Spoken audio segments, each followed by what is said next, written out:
வந்து முட்டை குழம்பு வைக்கிறதுக்கு வெங்காயம், தக்காளி, பச்சை மிளகாய்,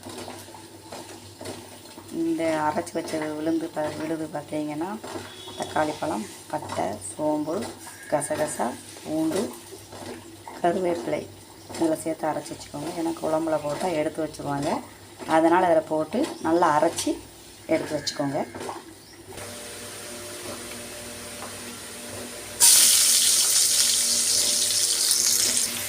நல்லா அப்படியே பொன்னிறமாக வதக்கிடுவோம்.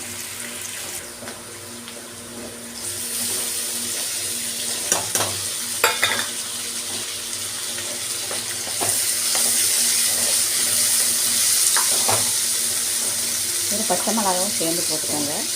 உங்களுக்கு காரம் தேவையான அளவு பச்சை மிளகா போட்டுக்கோங்க. முட்டை குழம்புல வந்து புளி சேர்க்காதுங்க.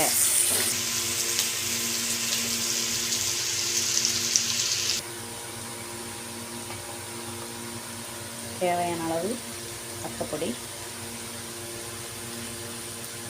தேவையான அளவு மசாலா பொடி,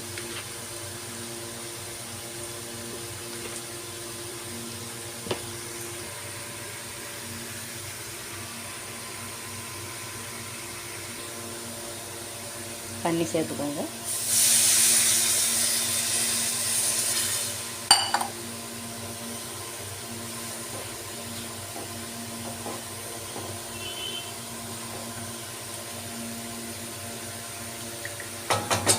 கொஞ்சம் நல்லா கொதித்து வரட்டும்.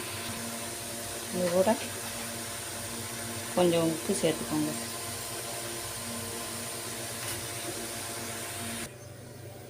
இப்போ பாருங்கள், நல்லா கொதித்து வந்துட்டு இது கூட அரைச்சி வச்ச தேங்காயை சேர்த்துக்கலாம். தேங்காயை சேர்த்தாச்சு, அப்படி கலந்து விட்டுக்கோங்க. இது கூட வந்து 2 இனுக்கு மல்லி இலை, 2 இனுக்கு புதினா இலை சேர்த்துக்கோங்க. நீங்கள் வந்து முட்டை உடச்சி ஊற்றினாலும் ஊற்றலாம், இல்லை அப்படி பிடிக்காதுங்கிறவங்க வந்து தனியாக வேக வச்சு இந்த மாதிரி எடுத்து வச்சுக்கலாம். இப்போ வந்து முட்டை போட்டாச்சு. அதில் பாருங்கள், நான் வந்து 2 முட்டை வேக வச்சும் போட்டிருக்கேன், 2 முட்டை உடச்சியும் ஊற்றிருக்கேன். 2 விதமாக அப்படி போட்டிருக்கேன். பாருங்கள், இன்னத்துக்கு ரெடி பண்ணியாச்சு. பாசம் பண்ணுறதுக்கு நல்லா பொன்னிறமாக எடுத்துக்கோங்க. எடுத்து இப்போ அதில் ஊற்றிட வேண்டியதான். சூடான சுவையான முட்டை குழம்பு ரெடி.